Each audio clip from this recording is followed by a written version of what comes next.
The DRC death toll has now topped 1,000, and the same week it crossed that line, the border rules tightened too. If you're just joining us, the DRC's Bundibugyo Ebola outbreak has been active since mid-May. It's centered in eastern provinces where insecurity, displacement, and gaps in contact tracing have complicated the response.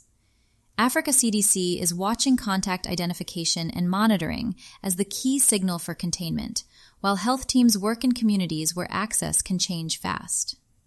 This is Ebola Watch, and today it got domestic.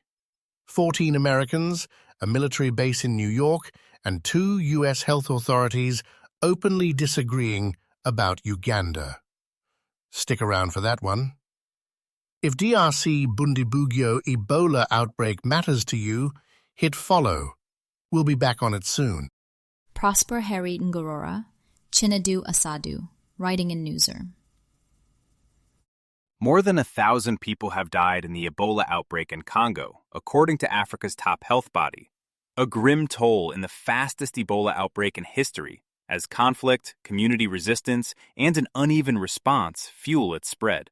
All week, I was careful to say the toll was approaching 1,000, not past it. Today, Dr. Jean Kaseya put the number on the record at a summit in Ghana. 1,031 confirmed deaths. So now we can say it plainly. The toll has crossed that threshold. And those are confirmed deaths, Kara.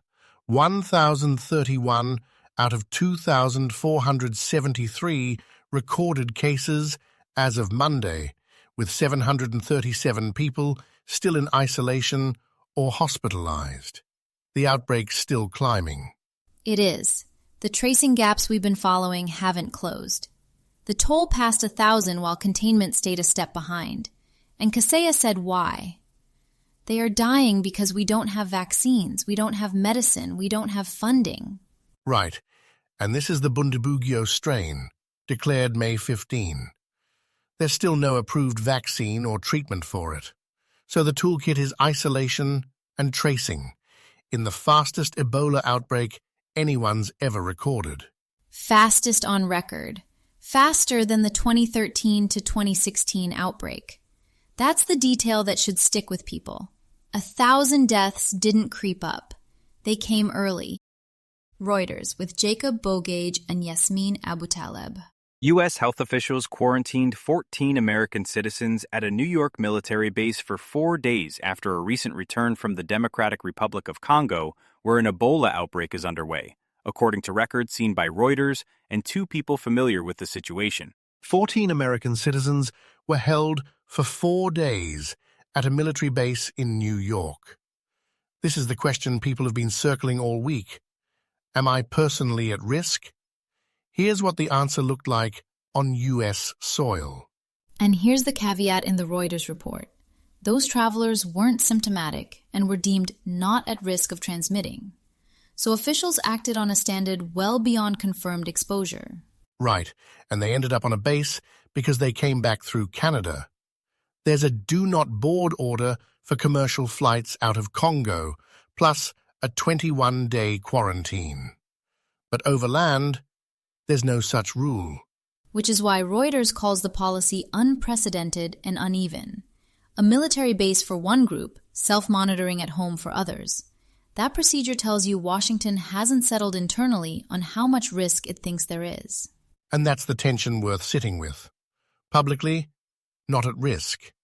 Procedurally, a 4-day hold under a Defense Department memo. Those two things don't quite shake hands. African Insider with Glaan Sibui. Africa's top public health agency said Tuesday it does not support travel bans in response to the continent's worsening Ebola outbreak, urging the United States to lift restrictions imposed on Uganda. The appeal comes days after Washington tightened travel restrictions linked to the current Ebola outbreak, which originated in the Democratic Republic of Congo, on travelers from the DRC, Uganda, and South Sudan. So, Africa CDC's Jean Kaseya writes directly to Robert F. Kennedy, asking him to lift the Uganda restrictions. His argument is straightforward. 3 weeks with no new cases, and the last patient was discharged July 16. And there's a real epidemiological basis for that. Uganda's inside its 42-day countdown to an all clear. It recorded 2 deaths and contained the outbreak. That's a very different situation from the active DRC front. Here's what gets me, though. This is the same Africa CDC that's warning the outbreak overall is escalating fast, maybe the worst yet. So they're saying this is dire and lift the Uganda ban in the same breath. Which is exactly the distinction the blanket U.S. restriction erases. Kaseya's point is that countries shouldn't be punished for being transparent. Uganda reported openly and got the same level 4 treatment as the country with 1,000 dead. And now you've got 2 U.S.-linked authorities giving opposite answers to the exact same question. Listeners are hearing an open policy disagreement, plain and simple. It is, and I'd rather hear that tension named than smoothed over, because whatever Washington does next will tell you how it's actually reading the 2 outbreaks, rather than how it's describing them. Here's what CDC is reporting. So we just heard Africa CDC ask Washington to drop the Uganda restrictions.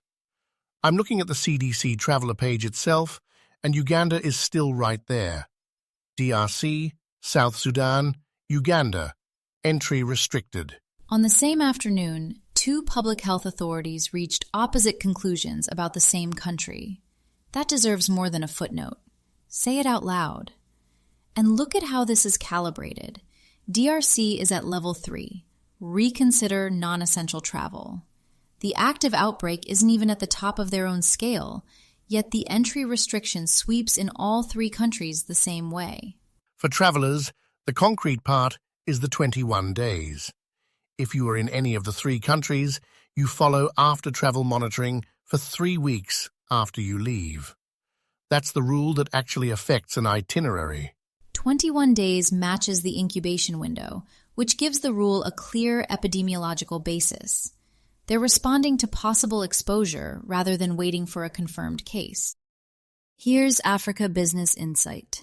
The African Development Bank, AfDB, has announced a $13 million emergency response package to strengthen efforts to contain an Ebola outbreak spreading across the Democratic Republic of Congo, DRC, Uganda, and South Sudan. The funding will support emergency health operations as authorities battle the Bundibugyo strain of Ebola, which has no approved vaccine or specific treatment, according to the bank. $13 million across the DRC, Uganda, and South Sudan. The AfDB is putting a dollar figure on the geography we've watched expand out of Ituri since mid-May. And look at where the money is going. Surveillance, emergency operations, and coordination. It can't go to vaccination because there's nothing to campaign with for the Bundibugyo strain. No approved vaccine, no specific treatment. So walk me through what 13 million actually buys when your toolkit is isolation and contact tracing, the work is in a war zone in eastern Congo, and the money is split 3 ways. That's the math I keep coming back to. It funds the groundwork. Community engagement and the case management tracing depends on. But it may close the financing gap without changing the access problem in North Kivu and South Kivu. Right, and the Oxford trial doesn't touch Bundibugyo anyway. A dollar approved by the bank today doesn't isolate a single contact tomorrow. Which is why I treat this as a floor, not a fix. Money is the easiest thing to announce and the slowest thing to reach Butembo. If you value Ebola Watch's outbreak coverage, give Measles Outbreak Daily a try. It has daily U.S. case counts, MMR vaccine policy, and outbreak tracking. Real numbers for parents, teachers, and clinicians. Find it wherever you listen to podcasts. We're watching Uganda's 42-day countdown. If no new cases emerge, the period since the last patient was discharged on July 16th reaches the declaration threshold around August 27th. Links to every story are in today's show notes if you'd like to read further. That's Ebola Watch for today. This is a Lantern podcast.